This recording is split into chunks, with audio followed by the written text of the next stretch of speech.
Bandeko, bonjour. Agent, il y a service national.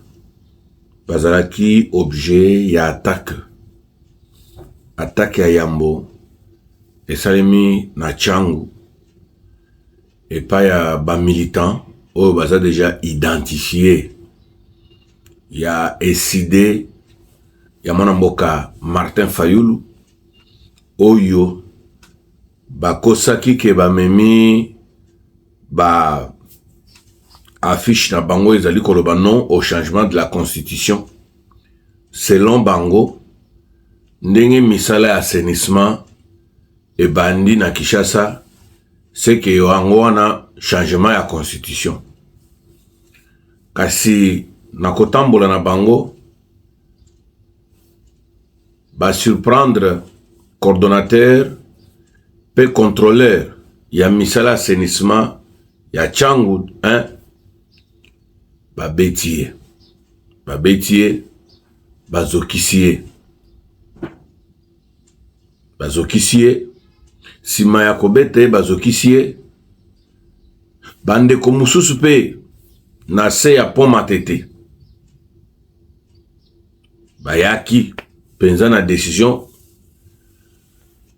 na l'idée que tokende ko perturber misala ya assainissement ya Kinshasa, kasi balonga quitté. Tête ensanglantée, l'adjudant René Apondo a échappé de peu au pire.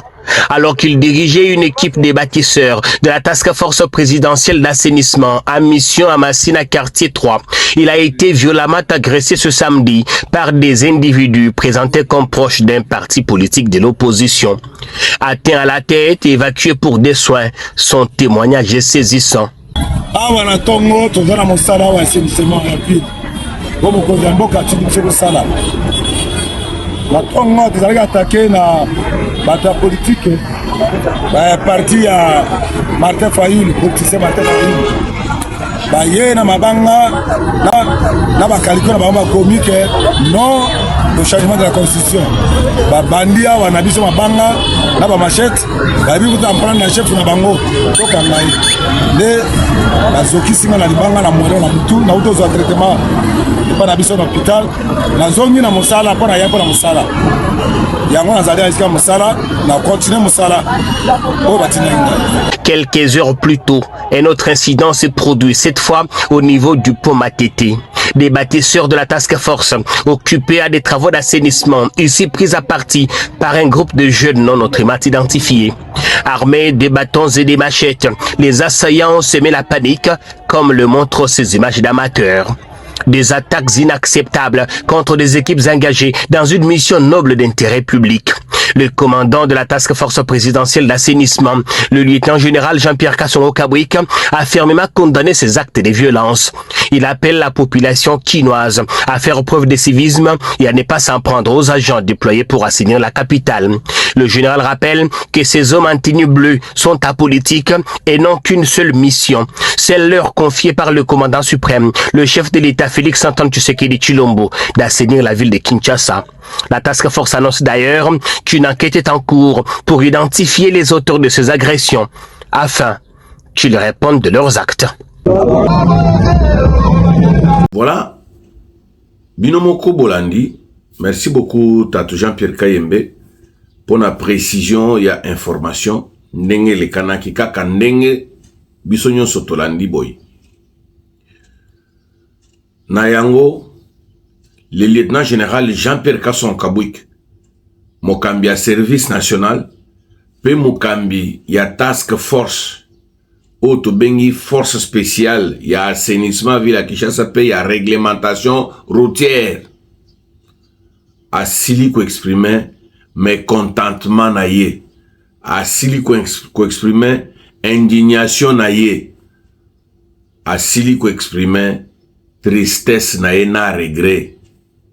Ya komona ke ti lelo na en plein 21e siècle ezana batu o bazali ko raisonner na lolenge mutu aokaki ko raisonner lisusu bongote. Misala oyo ya assainissement ya ville à Kinshasa misala oyo ya assainissement ya ville ya Kinshasa oyo bilombe oyo bazali kosala sur ordre ya Félix Antoine Tshisekedi Tshilombo, Kinshasa ezonga bopeto na nko pe na makasi. Eza mabe pona nani? Botala nanu changu ndenge ezongi. Bokende nanu boulevard Lumumba, bino bandeko bozali na poto o booti kokota Kinshasa na butwa lelo pe na moi ya lelo. Bomoni Kingasani ti po matete ndenge nini po na minute oyo basi balie échanger Cap Vert, Stade des Martyrs, boulevard Sendwe ti ezoli kokende ba avenue nyonso a Kinshasa. Mais oyo basi basali 3 jours ya pamba, 3 jours. Botala ndenge boulevard Lumumba ekomi kobanda Kingasani asuka kino na échangeur, botala ndenge ekomi. Nani akoki koboye? Nazali kotuna na mwana mboka Martin Fayulu. Tango kangamaka na embouteillage wana pona kolongwa epa na yo kino aéroport. Aéroport kino epa na yo. Esalaka yo malamu. Esalaka yo malamu te. Na kotuna pe mutu ya pouvoir. Ezala ministre Songolo Pakala, ezala Augustin Kabuya par exemple.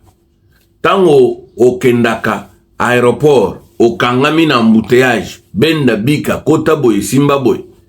Est-ce que ezalaka malamu? Ezalaka malamu te. Na kotuna pe mutu ya société civile. Na kotuna pe pasteur Songolo Pakala, na kotuna pe simple citoyen moko boy. Ndenge tumonaka changu wana. Il y a de cela une semaine, chango ndenge to banda komona yango wana ba parasol partout, ba tout côté katina saute mouton, miibi, désordre boy na boy. Lelo oyo ndenge komi boy, nani akoki ko boy. Mais siko tomituna, qui est l'ennemi du Congolais? Qui est l'ennemi du Congolais? Comment vous pouvez payer des gens? Je me répète encore, comment beaucoup qui kofuta tabatu pour ne saboter misala kitoko ya boy. Au moment où vous savez que le monopole de la violence appartient à l'État, l'État n'azagana pifo ya bitumba. L'État ko lo ba pesa batu wana mandoki bayebi ko betango, ce sont des paramilitaires, bayebi ko beta mandoki. Bayebi ko bunda na bibondeli ya lolenge na lolenge, bambeli wana bangonde bayebi ko bunda na yango po baza ba soda.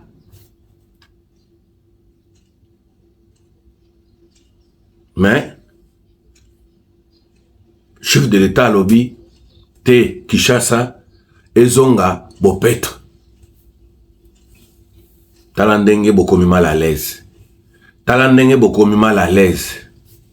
C'est parce que boyebi ke sima ya bosotonde bo bandai kolela. Sima bosotonde bo bandai ko finga Félix Tshisekedi. Sima bosoto siko bozangi matière. Matière esili. Il faut siko to attaquer bango te bote kaka biso na Kinshasa, to zala kaka salité na biso, to mesada salité na biso, to mesada bosoto na biso. C'est de la méchanceté. Yo epana yo, soki baye bakutio lopango ezali propre, ezali tout ça, mituka propre, loni banzete tout ça, te, balabala mbola matadi, etika la bosoto, po yo liaka ba million, ekoleka lisusu te. Ekoleka lisusu te biloko wana, ça appartient désormais à l'histoire. Kinshasa, ezali kokoma bopeto, Kinshasa, e kokoma propre, pe keiboye libela ndenge bomoni bango bazali kosala musala na bazali kosala yango libela na libela bosoto kozonga lisusu na balabala mbola matadi te. C'est vraiment déplorable mentalité na biso. Bomoni ndenge to banda koloba ke la mentalité quinoise o biso to koma na yango ezali ya ko changer pour toujours pe ko bongola yango pour toujours. Mentalité na biso ezali salité makasi. Salité makasi. Et derrière wana salité wana ba ennemi ya mboka Congo ba sepelaka po ba yebi ndenge basalaka pona kozwaka misolo. Non, c'est méchant. C'est vraiment méchant. C'est méchant. Vous ne pouvez pas oser vous attaquer na Batu Oyo. D'abord, un, Bazaï Touloukou. De deux, Bazali formés, ce ne sont pas des ramassis, ce sont des agents bien formés. Prêts à tout jusqu'au sacrifice suprême. Beaucoup se mesurer na bangote. Bangonde baza makasi koleka biso. Biso to makasi koleka bangote. Bopeto oyo bazali ko imposer biso oyo sur la voie publique. Ndeko na ngai. Tokomesana. Ngana yo tokomesana. Tokomesana. Tokomesana. Batu basele biso ba slogan Kinshasa boye, Kinshasa boye, Kinshasa boye, Kinshasa boye. Fwen na fwen. Est-ce que un service national aya oyoka kinzembo ya te Kinshasa boye, Kinshasa boye? Te nzembo ezaka moko. Balabala mbula matadi ezali wenzete. Balabala mbula matadi ezali parking te. Balabala mbula matadi ezali malewa te. Balabala mbula matadi ezali nganda te. Balabala mbula matadi ezali libanda masano te. Balabala mbula matadi ezali poubelle te. Balabala mbula matadi ezali toilette te. Balabala mbula matadi ezali église te. Banga balabala mbula matadi tosa balabala mbula matadi bakotosa yo. Bokolemba na ba attaque. Bokolemba na ba attaque. Mais boko mituna te bande kona ngai biso ba peuple kinois tozala kandengeni. Boko mituna te ke batu ba yembele biso banzembo ya ba assainissement mbala o mbala mbula na mbula tomona kambongo na te. Mais bana oyo ba ye 3 jours ya pamba balongo kingasani ba komi na échangeur. Ba komi na échangeur. 4e jour, Willery. Bon marché, bako panzana. Na ebisa kibino ke campagne oyo, ezali ko concerné ba veni na bari tiba tunnel nyonso ya Ngomba Mokonzi ya Kinshasa dans toutes les 24 communes. Bobo ngama erango yango yo botika distraction. Bango baza distraité. Bayeli distraction te bayeli musala. Bayeli distraction te bayeli musala. Baye kosekisa yo te. Baza na posa mbote na yo te. Kopesa kutu bango mbote te po bakondima te. Bano oyo bazalaki awa. Omoni kanda te. Kanda, lelo bozangi bato akosaila kabino ba marche. Boko tanzado bosala marche tondi mabino. Po ba chômeur bo bandaki kolinga ba persister na chômage, ba simbela kabino ba bendele ba yembela kabino, bo pesa ka bango macheti, bo pesa ka bango zododo, bo pesa ka bango masanga, bo pesa ka bango jamba, po bazo ki sabatu ba sabota ka bat lolenge na lolenge depuis phénomène katakata na Ngomba Mokonzi ya Kinshasa, o bandaki ko boma mutu, ba chemi sunya mutu, liboke boye, kino eye na ba phénomène kuluna tout ça. Lelo ba komi ba bongo lima kanisi na bango. Félicitations au lieutenant général Jean-Pierre Kassongo Kabouik.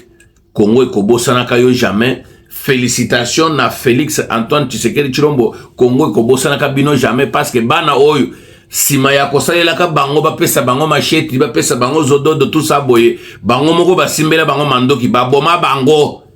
Je reviens sur l'opération Likofi na Kinshasa hao. Piso ba kinoa tozala ka otobosa na kamingi muto akoyoko boma yo lelo lobi ayeli kwanga olie kwanga ya 100 francs obandi ko betele susu maboko. Et c'est ça nous biso peuple kinoa. Muto akoyoko ya lobi awa abomio opération Likofi, abomio opération Likofi. Quelques 2 ans 3 ans après yewana ayeli kwanga ale ozu susu kwangwana okomi ko betele susu maboko. Botika biso na salité na biso, botika biso na salité na biso. Et c'est ça yango bazali banguna na biso ba mona ka biso bo bantaba bo ba meme. Yango bato saka biso ata mukete. Yango bato saka biso ata mukete.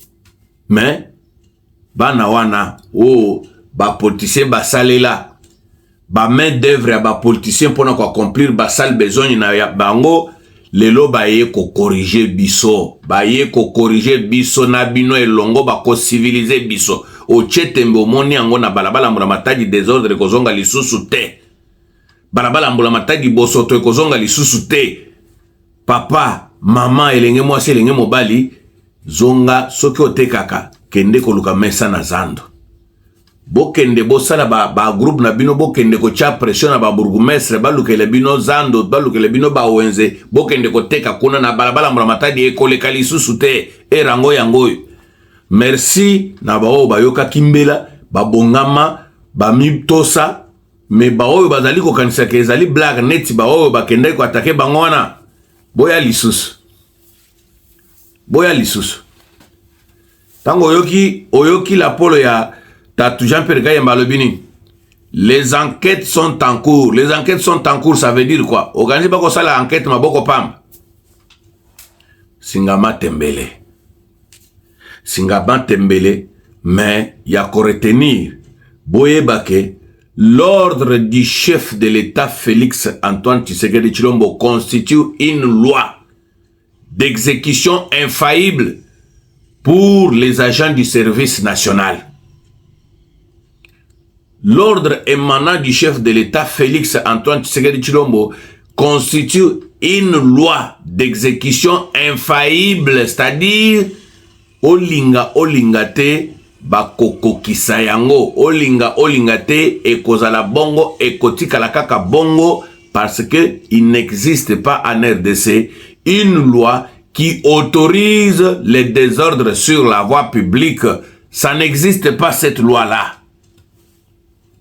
Ça n'existe pas.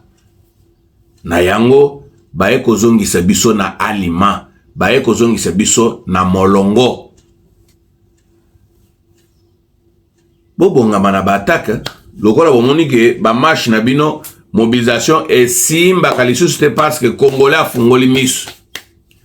Tout ce qui vise à saboter l'action publique, il y a Félix Tshisekedi, Congolais a fungoli misu et koleka lisusu te. Toza ba témoin, toza ba nzengeneke. Oui, c'est vrai, Mokope, tolobaka pona kocha gouvernement pression, tolobaka pona kocha bango pression, ce n'est pas parce qu'ils ne font rien. Ils ont beaucoup fait, ils font beaucoup, mais Moko tocha kape bango moi songi pona kolamusa bango basala lisusu beaucoup koleka. Basala lisusu ebele koleka. Mwana mboka John Banza, Telema elanga yango yoye, to profiter, to salaka lisusu banzela lisusu, idéal est que ba avenir nyonso na ba rue ya Kinshasa elata béton, sima ya kolata béton, to reboiser Kinshasa, to zongisa banzete na Kinshasa. Banguna bayo kimbela na biso ya reboisement, bango pe batelemi kuna tozali ko reboiser, bozeli kaka lelo tango biso to fungoli misala, nepe bino bolebi to ko reboiser. Ba malandangul. Bino bokanisi biso peuple congolais to ko se laisser lisusu na lokuta na bino wana où vous êtes au service de l'ennemi, au service de Paul Kagame, biso to ya lisusu ko accompagner bino awa. Jusqu'au sacrifice suprême, nous sommes prêts. Biso tozaka na mboka mususu te. Inyaki vous bozaka o toza ba congolais, mais na Rwanda vous êtes des généraux. Toza ba congolais awa, tozali soki nani seni tout ça boy. Na Rwanda kuna bozali ba nankasi. Non. Biso toza ba congolais, ba vrai congolais. Biso tozaka na mboka mususu te à part Congo. Na yango chef de l'État Félix Tshisekedi a telemi alobi Kinshasa tokobika bopeto. Olinga te soki yo olinga ka bosoto na yo kendo chango na ndaku na yo kendo chango na lopango no okangi pena clôture mena barabara mbula matadi ekoleka te yambala oyo tomeka pena no kobika bo bato yango nde tokozongela lisusu papa mama elenge mwasi elenge mobali soki na mutu na yo ozali ko raisonner bonyama ba bâtisseur à service national bazali na etinda ya ko rappeler que ozali nyamate ozali mutu omoni ba bayaki watakete bazongi bato quand on dit les enquêtes sont en cours basi bazongi bato basi bazongi bato tata yanga noyo aye kosala musala ko superviser bozokisi ye pomoni akei basoigner alobini c'est que j'ai aimé malgré que je suis blessé mais je me sens encore fort. L'épée de force qui me reste, je les mets au service de ma nation dans l'assainissement de la ville de Kinshasa. Nazokisi nga na libanga na mwele na mutu na uto za traitement pa na biso na hôpital nazongi na musala pa na yapo na musala yango nazali aska musala na continuer musala o batinga azongi li poste na ye azongi li poste na ye to yebisa kibino ke bato wana baza formé bazali formé pe balingi mboka bakokotaka lisusu na buzoba na bino ya bapoliticien te bakokotaka lisusu na bapiège na bino ya bapoliticien te toyebaki kala. Service national, c'est l'anticipation. Toyeba ige ba politicien ba ko attaquer biso. Toyeba ige ba politicien ba ko tinda ba to ba attaquer biso. Toyebi, nous le savons et on est préparé à ça. Tozali prêt pour na kozongisa bo peto na balabala nyonso ya ngombo mokonzi na Kinshasa olinga te etali biso te. Toyebi sakibino ke na bo peto ya Kinshasa démocratie kozala te. Na assainissement ya Kinshasa, démocratie et kozalate, liberté d'expression et kozalate, biso assainissement ou rien. Olinga te, nous allons assainir la ville de Kinshasa. Ceux qui osent la bosoto, ceux qui osent la salité, kendo chango na ndako na yo, kendo chango na chambre na yo, chango na lopango na bino, mais na balabala mbula matadi te. Liboso lopango na yo, eza lopango na yo te, eza balabala mbula matadi. Ezali balabala ya mbula matadi. Biso toko panzana na baveni nyonso butu moi toko sala musala 2 jours seulement 2 jours ya musala bokende chango 2 jours seulement ya musala bokende chango et ça va être comme ça dans toutes les avenues dans toutes les rues y compris des tunnels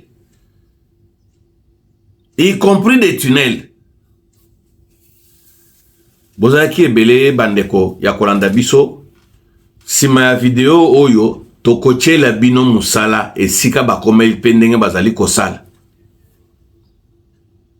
peuple congolais o bazali kobika na Kinshasa tozali kozwa bino excuse à témoin tozali kozwa bino à témoin biso nyonso za ba témoin ya Kinshasa oyo combien de fois bayembele biso combien de fois bayembele biso soki kine lenda soki boye kine kobonga tout ça banini ça nous a pris combien de temps et lelo oyo na lisungi à service national et eu combien de temps na yebisa kibino que nous impressionnisme ezalaka te on ne vous impressionne pas tozali ko ya ko impressionner binote parce que moto ayaka ko impressionner ezali o azali ko kosa yo ka azali ko sala asali mobulu ka azali ko sala te biso tozaka mobulu te tosali propagande te tosali yango publicité te musala kaka nde kote ya biso na bino ndenge chango ekomi wana yo kende kozongo chabo soto na balabala na boulevard Lumumba kende ozala ya ECD, ozala ya UDPS, ozala ya Envol, ozala ya parti politique, ozala ya opposition ya nini, bango bayebi politique te, ils sont apolitiques. Ba oyo bakwei na mbeba oyo bazui correction, yo yoki batuniye ke oza muta ya parti politique nini, oza muta église nini, bayebi biloko wana te. Baza apolitique, bayebi politique te. Kende zongisa bosoto, bango ba moni passe, moni non? Dans 3 jours, 2-3 jours, de Kingasani à Soukatina échangeur, bon peto. 2-3 jours. Pe etikali bongo libela. Etikali bongo libela. Okozonga les choses te kotia mesena ona balabala wana. Okozonga te kubwaka ta poso yango ba pamba. Na lobi bien poso yango ba pamba. Ata poudre olingo pakola. Et quoi na mabete ce qui ba monio quoi ici à ta poudre j'ai dit bien poudre oya ko pakola elongi ba monio quoi ata na mabele botinda lisusu bato botinda ki wana botinda bango lisusu botinda ba esili et puis ba koyoke la mutu mususte à part Félix Antoine Tshisekedi Tshilombo na lieutenant général Jean-Pierre Kasson Kabui ba formateur na bango ba yebi yote ba yebi ngaite ba zape na tina te aux années 2016, 2015, 2004, 2003, vous les avez suffisamment utilisés. Yambala oyo, bango pe ba utiliser biso, pour nga na yo tozonga bopeto. Tozonga bopeto. Tozonga bopeto. Ekoleka lisusu te. Ekoleka lisusu te. Musala na esika na yango. Misala esalemaka na balabala ezaka ka misala ya bopeto. En dehors na yango musala mususu te esalemaka. Biso boza na bobibaka na bapoto tout ça. Bomeka pe kosunga biso ko benga bandeko na bino tout ça te. Kukwa na poto ezalaka boyetu, c'est ça. Na balabala mbula matadi l'unique musala o esalemaka ezaka ka ya korandre yango propre. Musala mususu ezalaka te. O na ke koteka, o na ke kosala bote. Musala na esika na yango. Yo mukolo garage erango yango yo. Kende oluka bisika ocha mituka na kati ya lupangu okende kobongisa kuna mutu oyo otongisa yo azate. Bino ba pasteur tosito yebisaki bino balabala eza église te. Kotisa bandimino na kati ya lupangu na église wana soki boko finana, soki boko s'entasser comme des sardines, entassez-vous là-bas, priez là-bas. Ce n'est pas sur la voie publique. Écolekate. Merci. Je ne voulais pas vous prendre trop de temps parce que bientôt là, je m'apprête pour nous quitter sur le terrain. Pour toper Sakabino, Bilili, il y a solo au quotidien et en temps réel. À bientôt sur le terrain. Merci.